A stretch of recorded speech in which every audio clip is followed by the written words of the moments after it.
नमस्कार. The core अकॅडमीच्या YouTube चॅनलवर आपल्या सर्वांचं स्वागत. मी अमित डहाणे.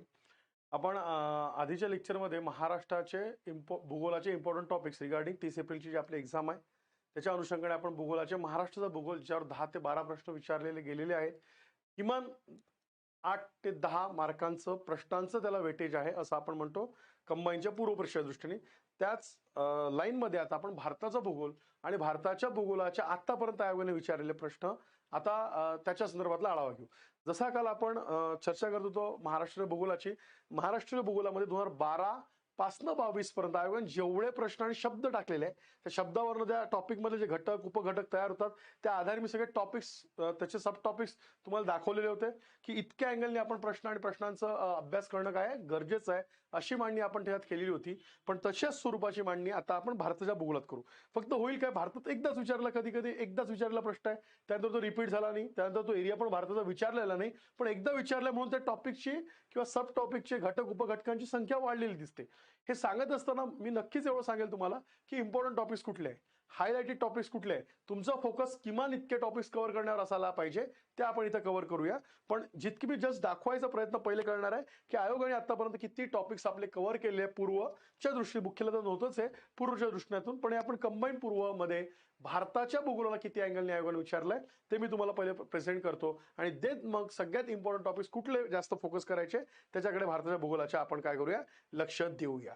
पण 3 ते 5 प्रश्न फक्त 2017चा अपवाद होता असा मी म्हणेल त्याला. 2017 मध्ये 8 प्रश्न भारताच्या भूगोलावर पडले. भारताच्या भूगोल इतकं वेटेज नसतं, जास्तीत जास्त वेटेज किती दिलेलं आहे आयोगाने 5चं दिलं, कारण महाराष्ट्राचं वेटेज काय असतं जास्त असतं हे समजून घ्या. फक्त मी एक विनंती करेल की लाईक शेअर सबस्क्राईब करायला विसरू नका. जितके तुमचे मित्र अभ्यास करणारे कंबाईनचा असेल किंवा राज्यसेवेचा त्यांच्या उपयोगाचे नक्कीच त्यांना उपयोग येईल या सगळ्या लेक्चरचा सिरीजचा. आणि आपण जे आता हळूहळू 30 एप्रिलला टार्गेट करून आपण जे लेक्चर्स तुमच्यासमोर आणतोय त्याचा, तर ते पण जास्तीत जास्त मित्रांपर्यंत तुम्ही काय करा, शेअर करा असं मी तुम्हाला इथे सांगेल. मग बघूया आज भारताचा भूगोल काय आहे आणि त्याच्या संदर्भातनं तुम्हाला काय लक्षात घ्यावं लागतं याची सुद्धा माहिती आपण काय करूया बघूया.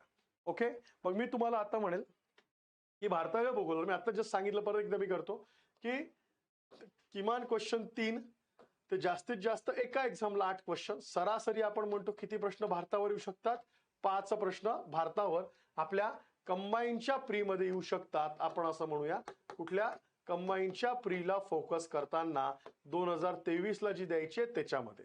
मग मला आणखीन एक लक्षात काय ठेवावं लागेल की याच्यात आयोगाचे काही टॉपिक्स फिक्स आहेत काय, जास्तीत जास्त प्रश्न विचारतात, बट ऑब्वियस एक आहे तो म्हणजे प्राकृतिक Bharat, physical setting of India. हा सगळ्यात मोठा टॉपिक आहे.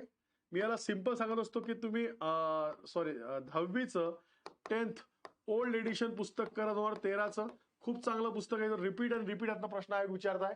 आणि आपल्या टेलिग्राम ग्रुपवर मी याची PDF टाकलेली आहे, इंग्लिश आणि मराठी दोन्हीमध्ये आहे. जेव्हा टेक्निकल बॅकग्राऊंडचे असतात, इंग्लिश वर्ड्स पाहिजे त्यासाठी इंग्लिश पण टाकून ठेवली स्कॅन करून, ती माझी स्कॅन केलेली आहे. आणि आपल्या ॲपवर जे कोर अकॅडमीचं ॲप आहे त्याच्याचं डाउनलोड केलं फ्री मटेरियलमध्ये, किंवा स्टेट बोर्ड्सच्या यादी आहे कुठले टॉपिक्स कुठल्या स्टेट बोर्ड्समधून वाचावे त्याच्यात सुद्धा याची मी काय केली आहे PDF आपल्या इथं टाकलेली आहे. पण याच्यातनं हा टॉपिक आणि जो याच्यातलाच म्हणजे त्याला म्हणतो भारताचा सामान्य भूगोल नावाचा टॉपिक असतो, एकदम सिंपल इन्फॉर्मेशन त्यात भारताची विचार जाते. हे दोन टॉपिक यात मोठ्या प्रमाणात कव्हर होतात. हे जर अंडरस्टँडिंग आणि कव्हरेज झालं तरी बाकीचे लॉजिक बेस्ड प्रश्न सुटतात, पण सगळ्यात जास्त याच्यावर विचारलेला आहे हे. त्याच्यानंतर दुसरं मी म्हणेल तुम्हाला आयोगाचं थोडा लेटेस्ट ट्रेंड पण चेक करूया. मग भारताची लोकसंख्या आयोग विचारताना दिसतं.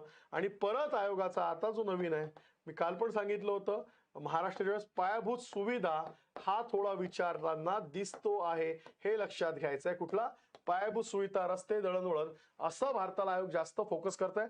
पायाभूत सुविधामध्ये सुद्धा ऊर्जा हे एक महत्वाचं आहे, बिकॉज ऊर्जा हा महत्वाचा विषय आहे आणि ऊर्जा आहे नवीन चॅलेंजेस आहे आपल्यासमोर. ऊर्जा because there is the limited sources of energy and our day by day our consumption, day by day our demand is increase and increase day by day असं आपण म्हणू. मग ते ऊर्जा म्हणून एक फार महत्वाचं चॅलेंज आहे आणि एक प्रशासकीय दृष्टीने सुद्धा ते महत्वाचं असू शकतं. म्हणून आयोग कदाचित शेवटी आयोग पेपर करताना ते तुम्ही ऍडमिनिस्ट्रेटिव्हसाठी पेपर सेट करताय, ते काही कॉलेज शाळेच्या मुलांसाठी त्याला शाळा कॉलेजची लेवल पास करून येणारे पेपर नसतात, हे लक्षात घेऊया आपण.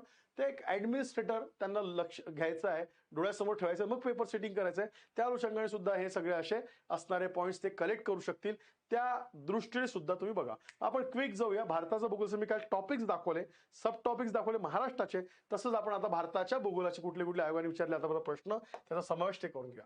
मग पहिला आयोगाचा बऱ्याच वेळा कॉमन आणि आयोगाचा आवडता धडा आहे प्रादेशिक व सामान्य भूगोल. फार सोपा असतो. स्थान विस्तार, मग भारताला महाराष्ट्र कम्पेअर करून भारताच्या असणाऱ्या सीमा, भारताचा सागरी किनारा किती राज्यांना, काय राज्यांना, ते कांडला बंदर किती वेळा विचारलं, गुजरातचं माहित नाही किती दर एक दोन एकदम झाला की ते गुजरातचं कांडला कुठे, गुजरात कुठे कांडला, ते काय विचारतं हे लक्षात घ्यायचं आहे. पण ते कॉमन प्रश्न आहे. भारताचे स्थान व विस्तार आपल्याला माहिती आहे. आपला भारत हा जर आपण आपल्या भारताचा काय केलेला आहे स्थान व विस्तार, तर हा उत्तर दक्षिण पूर्व पश्चिम विस्तार काय तुमचं इथलं अक्षरवृत्तीय विस्तार. फॉर एक्झाम्पल आपण 8 डिग्री, इथं 37 डिग्री, इकडे तुमचं 68 डिग्री 97 डिग्री पूर्व, हे जे आहे स्थान व विस्तार. आणि मग याच्यात 32 लाख जे काही असेल 27,263 स्क्वेअर किलोमीटर ते जगाच्या पृथ्वीच्या किती आहे, किती देशांना भारताची सीमा लागली आहे, सागरी सीमा कुठल्या कुठल्या देशांना लागलेली आहे, ऑल दॅट किनारे कोणाला लागले इतकं. प्रादेशिक रचना आणि राज्य, राज्याच्या थोडा जोड्या लावा असे प्रश्न पडलेले आहे. पण ते काय विचार राज्यांची निर्मिती वर्ष आणि जोड्या लावा असे प्रश्न पडलेले. आता फॉर एक्झाम्पल आपलं अगेन पॉलिटिकल जिओग्राफी थोडं चेंज झालेलं आहे. आपल्या इथं पहिले 29 राज्य होते, तुमचे 7 केंद्रशासित प्रदेश होते. देन 19 मध्ये आपण काय केलं, जम्मू काश्मीरचे 2 युनियन टेरिटरी केल्या.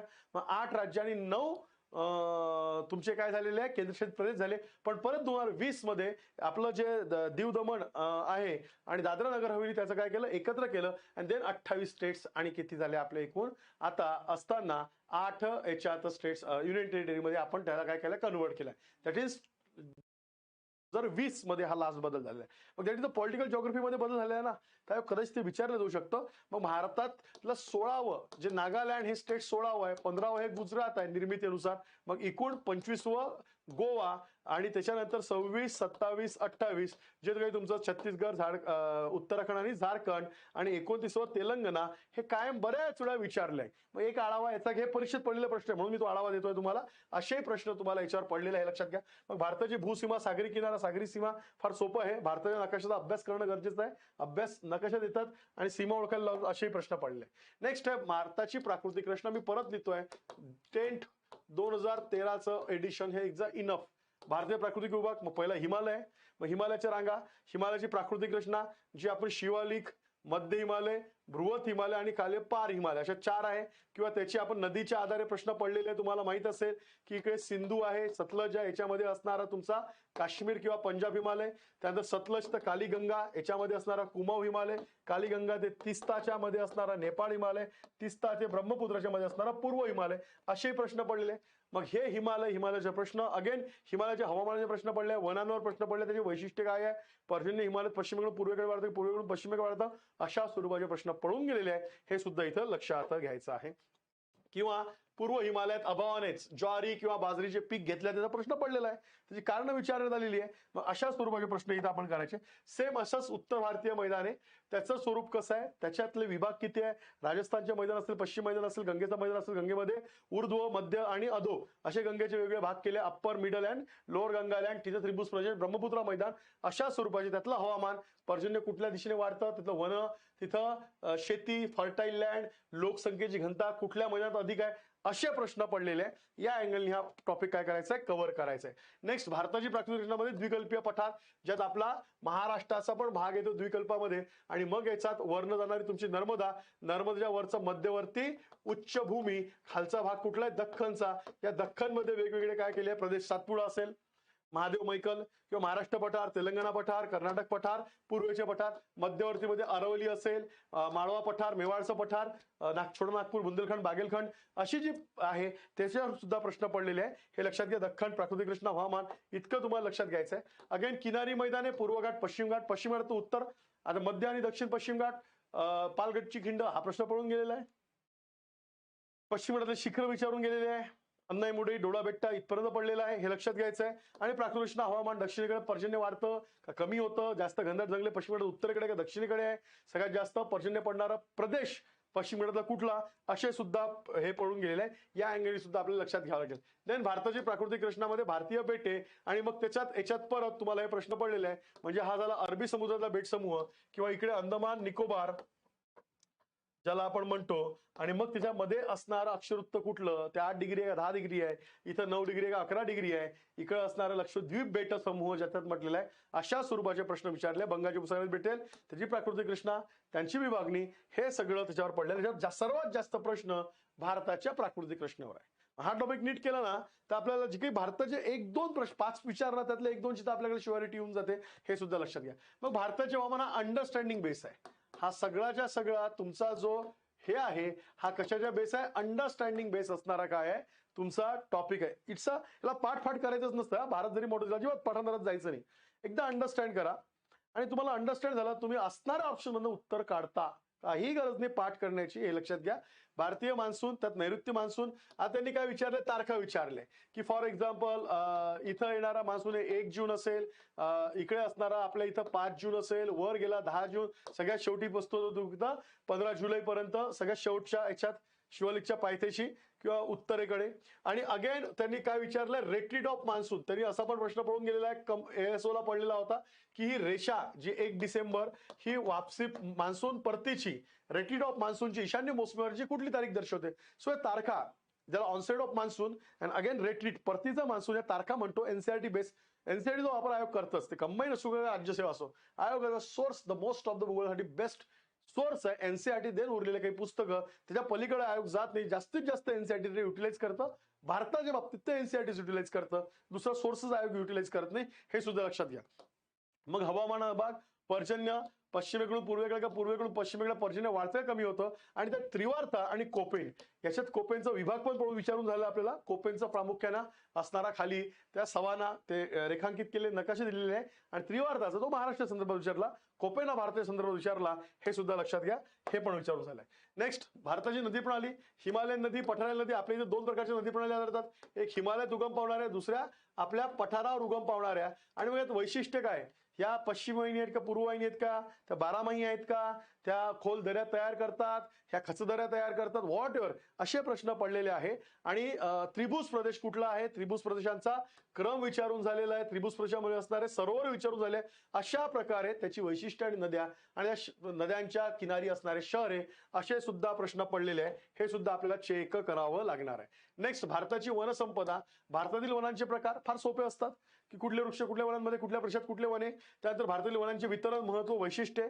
अगेन राष्ट्रीय उद्याने, अभयारण्य, व्याघ्र प्रकल्प, थोडंसं एन्व्हायरमेंट बेस याच्यात जातं, जैवविविधता, राखीव क्षेत्र आणि फॉरेस्ट सर्वे ऑफ इंडिया. कुठलं वनांचं क्षेत्र कुठल्या राज्यात वाढलेलं आहे, कुठलं कमी आहे, असेही प्रश्न पडून गेले. फक्त रिपिटेशन फार कमी आहे. रिपिटेशन तुमचं प्राकृतिक आणि थोडंफार नदीमध्ये, हे लक्षात घ्या. जास्त फोकस म्हणून आपण प्राकृतिकला ठेवतोय, हे पण आपल्याला लक्षात घ्यायचं आहे की आपण जास्त फोकस कशाला ठेवणार आहे, प्राकृतिकला ठेवणार आहे. मग नेक्स्ट धडा येतो तो म्हणजे बघा, नेक्स्ट धडा येतो भारतातील खनिज आणि संसाधने. त्यातही माझं म्हणणं आता आयोगाचं जे आहे, ऊर्जा, इथे लिहिलं आहे ऊर्जा संसाधनांवर भर आहे. प्रमुख खनिज आहे, त्यातील दगडी कोळसा हा एक, त्याच्यानंतर खनिज तेल, खनिज तेल, ऊर्जा संसाधने, औष्णिक, जल, अणु, पवन ऊर्जा. संसाधने पण तेवढंच महत्व आहे, बिकॉज इट्स आता गरज, याचं महत्व, इन्फ्रास्ट्रक्चर डेव्हलपमेंटचा हा भाग असणार आहे. म्हणून आयोगाला काय करतं, जास्त फोकस करतं असं आपण म्हणूया. आणि आपल्याला त्या दृष्टीने लक्षात ठेवायचं आहे, आपलं पॉइंट ऑफ फोकस काय राहणार आहे, हे पण लक्षात घ्या. प्रमुख मृदा, मृदेचे प्रकार भारतातले, त्याचं पर्सेंटेज विचारलं, लक्षात घ्या. आपल्या इथं गाळाचे मृदा सर्वात जास्त अधिक क्षेत्र कुठल्या मृदेने व्यापलेलं आहे, ती गाळाची मृदा आहे. मग असणारी कापसाची मृदा, मृदा त्यांचे प्रकार, आणि मृदा त्यांच्या प्रकारामधलं मी तुम्हाला म्हणेल, मृदा जस्ट अ मिनिट, मृदा हा त्यांचा प्रकार ज्याला आपण म्हणतो, मृदा किंवा त्यांचा प्रकार. या मृदा आणि त्यांच्या प्रकारामध्ये आपल्याला लक्षात काय ठेवावं लागणार आहे, इथे लक्षात ठेवताना आपल्याला मृदा आणि त्यांच्या प्रकारामध्ये त्याच्यातले पिके लक्षात ठेवावं लागणार आहे. काय, प्रादेशिक वितरण आणि यातले प्रमुख पिके, कुठल्या मृदेमध्ये कुठले पिके आहे, हे सुद्धा आयोग विचारतं. हा सुद्धा पॉईंट इथे लक्षात ठेवायचा आहे. मग नेक्स्ट येतो तो म्हणजेच काय, प्रमुख उद्योग व्यवसाय. आता हा पण अलीकडे विचारण्यात चालू आहे, दळणवळण, उद्योग व्यवसाय, प्रमुख उद्योग व्यवसाय, प्रादेशिक वितरण.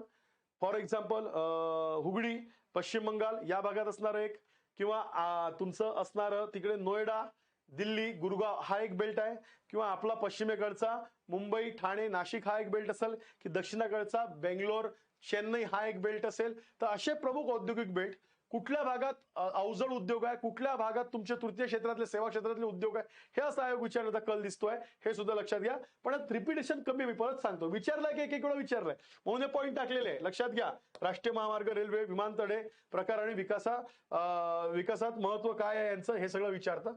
त्यानंतर कृषी आणि तत्सम क्षेत्रावर प्रश्न पडलेले भारताच्या. प्रमुख पिके असेल, पिकाचे उत्पादन वितरण, मासेमारी क्षेत्र असेल भारताबद्दल, शेतीविषयक धोरणे, दुग्ध व्यवसाय, पशुपालन आणि भारतातील सिंचन व्यवस्थेवर सुद्धा काही प्रश्न पडलेले आहे. पण मी परत सांगतो, रिपिटेशन कमी. धडे मी सगळेच घेतलेले आहे, कारण की आयोगाने आतापर्यंत 12 ते 22 जितके शब्द विचारले त्याच्यावर नाही पीपीटी स्लाइड्स तयार केलेले आहे. पण याच्यातलं रिपिटेशन कमी आहे, हे सुद्धा आपल्याला लक्षात घ्यावं लागेल. अगेन पर्यटन प्रकार, ठिकाणे आणि भारतातील आणि ऐतिहासिक संस्कृती इतके आपल्याला बघावं लागेल. अगेन वसाहती प्रकार, आदिवासी जमाती. लक्षात घ्या, स्थलांतरित शेतीवर आत्ताच मागच्या वर्षी प्रश्न पडलेला आहे. 2019 का 20 ला स्थलांतरित शेतीचा विचारलेला आहे. राज्य आणि स्थलांतरित शेती याची जोडी नावं विचारली, आणि याच्यातलं हेच नाही तर देशांच्या पण स्थलांतरित शेती आणि देशांची नावं विचारून झाली आहे, हे सुद्धा लक्षात घ्या. शहरे आणि महानगर याच्यावर प्रश्न पडलेले आहेत की प्रमुख महानगरे कुठले, प्रमुख शहरे कुठले, आणि again last but not list लोकसंख्या. धोरण वगैरे नको, पण लोकसंख्या किंवा जनगणना 11 आणि 21 झाली, पण त्याला कम्पेअर करून 2001 इतक्या प्रकारचे प्रामुख आपल्याला काय म्हणून मी म्हणेल तुम्हाला टॉपिक्स इथे कव्हर करायचे. पण मी परत सांगतो, द मोस्ट इम्पॉर्टंट मी त्याला म्हणतो, ते इम्पॉर्टंट मध्ये आपल्याला पहिलं सगळ्यात महत्वाचा, हा जर तुम्ही नीट केला, प्राकृतिक भारत किंवा भारताचे प्राकृतिक विभाग, एक हा सगळ्यात महत्वाचा. 2 मी म्हणेल नदी प्रणाली करून ठेवायची, त्यातही महत्वाच्या नदी करायच्या. फॉर एक्झाम्पल याच्यात हिमालयनच्या 3 नद्या, त्यांचा उगम, त्यांच्या थोड्याफार उपनद्या बघायच्या, फार डीप जात नाही आयोग. द्वीपकल्पावरच्या नद्या जास्त विचारण्यात आलेल्या आहे. द्विकल्प नद्या, त्याच्यात तुमच्या द्विकल्पावरच्या 2 आहे, एक पश्चिम वाहिनी असतील, त्यात तुमची नर्मदा, तापी, मही आणि साबरमती किंवा इकडल्या साईडने लुनी. ओके, आणि इकडे असतील तर तुमची महत्वाची महानदी, त्याच्यानंतर गोदावरी, कृष्णा आणि कावेरी, याच्यावरच जास्त प्रश्न आहे. इतक्या प्रकार नदीमध्ये करायचे, जास्त करू नका. मी म्हणेल तुम्हाला 3 नंबरला मी म्हणेल हवामान अंडरस्टँडिंग बेस कराय, पाठ वगैरे करू नका. अंडरस्टँडिंग बेस प्रश्न विचारतात, सोपे असतात. थोडाफार भारताचे प्रमुख वने बघून घ्यायचं महाराष्ट्र भारत कव्हर करताना. त्यानंतर भारताची लोकसंख्या प्रामुख्याने बघायचं, आणि याच्यानंतर मी तुम्हाला एवढंच सांगेल, महत्वाचा हा धडा आहे तो म्हणजे पायाभूत सुविधा. पायाभूत सुविधा याच्यात त्यातही ऊर्जा आणि दळणवळण. ओके, हे नीट बघून जायचं, हे लक्षात घ्या. इतके जर टॉपिक केले तर आपण भारताचा भूगोल जो आपल्याला अपेक्षित आहे, जो आपल्याला करायचा आहे, या अनुषंगाने सुद्धा आपण भारताच्या भूगोलाचे प्रश्न काय करू शकतो, कव्हर करू शकतो. मान्य आहे मला की आपलं जे वेटेज आहे हे महाराष्ट्र भूगोलावर जास्त आहे. आपलंही फोकस महाराष्ट्र भूगोल, सोपे प्रश्न आहे, आपल्याला लवकर मार्क्स कव्हर करायचे आहे. भारताचा व्हास्ट आहे, भारताचा अभ्यास हा प्रचंड व्हास्ट आहे, इन्फॉर्मेटिव्ह आहे. पण ज्यावेळेस आपण अभ्यास करतो, किंवा तुम्ही माझ्या आधी लेक्चर कुठे ज्यांनी अटेंड केले त्यांना माहित आहे, आपण शिकताना थोडं बेसिक प्राकृतिक पहिले शिकतो, मग भारत शिकतो, आणि मग महाराष्ट्र, जेणेकरून महाराष्ट्रामध्ये रिव्हिजनच होतं, आणि ऑटोमॅटिक महाराष्ट्र पक्का होतं. बिकॉज मी भारतच चांगलं केलं असतं. पण असणारा आता तुमच्या हाती अवेलेबल वेळ, आपण to the point exam orientated topics आपण म्हणतोय. एक्झाम अकॉर्डिंग टू एक्झाम ओरिएंटेशनने आपल्याला काय करायचे, रिव्हिजन स्ट्रॅटेजी तयार करायची आहे, आणि रिव्हिजनसाठी वारंवार वाचणारे टॉपिक म्हणून मी हे टॉपिक दाखवले. हे अँगल मी जे सांगितले का बघायचे आहे, बिकॉज आयोगाने आतापर्यंत असे प्रश्न विचारून झालेलं आहे, आणि आयोगाने हे प्रश्न कधीपासून विचारून झालेले आहे हे पण लक्षात घ्या. 2012 ते 22 ज्या पूर्व परीक्षा आहे त्यातला जर मी भारताचा भूगोलाचा अभ्यास काढला, जर मी भारताचा भूगोल काढलं, तर त्या भारताच्या भूगोलावर इतक्या अँगलनी प्रश्न आयोगाने विचारले, म्हणून त्या आयोगाचे प्रश्न पॉइंट्स आपण काय केले, कव्हर केलेले आहे. पण मी ते सांगतोय, जसं महाराष्ट्रात आपण बोललो तर रिपिटेशन दिसतं, इथं रिपिटेशन कमी आहे. इथं प्राकृतिक भारत याच्यातलं रिपिटेशन जास्त आहे. बाकीच्यात आयोग रिपीट करत नाही, एकदाच पडला, परत पडलेलाच नाही प्रश्न, पण ते पण पॉइंट्स घेतले. तुम्हाला अँगल समजावे म्हणून जस्ट वेळ झाला तर तेवढं रिवाइज कराल, नाही झाला तर मी म्हणतो या 6 टॉपिकला तुम्ही चांगलं करून जायचं. त्यातही आपले स्टार टॉपिक कुठला आहे, पहिला टॉपिक हा स्टार आहे, हा जर समजला तर पुढचा ऑटोमॅटिक आपल्याला चांगल्या प्रकारे समजतं, हे सुद्धा इथे लक्षात घ्यायचं आहे. तर अशा प्रकारे भारताच्या भूगोलाचे इम्पॉर्टंट टॉपिक्सची आपण रिव्हिजन करू शकतो, केलं पाहिजे. आयोगाचा स्कोप 5 मार्काचा आहे. आयोग खूपच जास्त विचारेल का, मला वाटत नाही. मागच्या प्रश्नपत्रिकेवर खूप जास्त विचारेल, माहित नाही, आता आयोग काही करू शकते, तो आयोगाचा राईट आहे. पेपर फिरवायचा, सेट कसा करायचा, काय करायचा, that is absolutely right of आयोग. आणि अकॉर्डिंग टू आयोग तसं करू शकतं का? तर नक्कीच करू शकतं, हे सुद्धा लक्षात घ्या. पण आपण या वेनी आपली तयारी करूया. आय होप की तुम्हाला या लेक्चरचा भारताच्या भूगोलाचा अभ्यास करताना रिव्हिजनसाठी फायदा होईल. आपलं काही तुमच्या शंका असतील, आपलं ॲप आहे, ॲपवर फ्री नोट्स दिलेले आहे.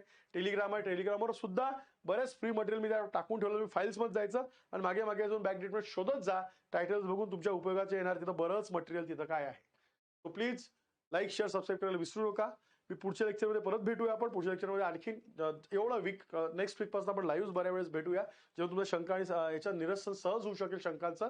आणि रिव्हिजन टॉपिक्स आणि टेस्ट ज्या आहेत त्याच्या सुद्धा युट्यूबला आपण रिव्हिजन्स घेऊया. मी त्याला आयडियल सॅम्पल क्वेश्चन म्हणतोय, ते आपण डिस्प्ले करू आणि फास्ट त्याच्यात क्विक रिव्हिजन म्हणून तुमच्या ज्याने अभ्यास झालाय तर ते लेक्चर ऐकलं अर्धा एक तास का तुमच्या रिव्हिजन फास्टेस्ट फास्ट रिव्हिजन होऊन जाईल. अशा अनुषंगाने सुद्धा आपण तयारी करूया. Is that clear?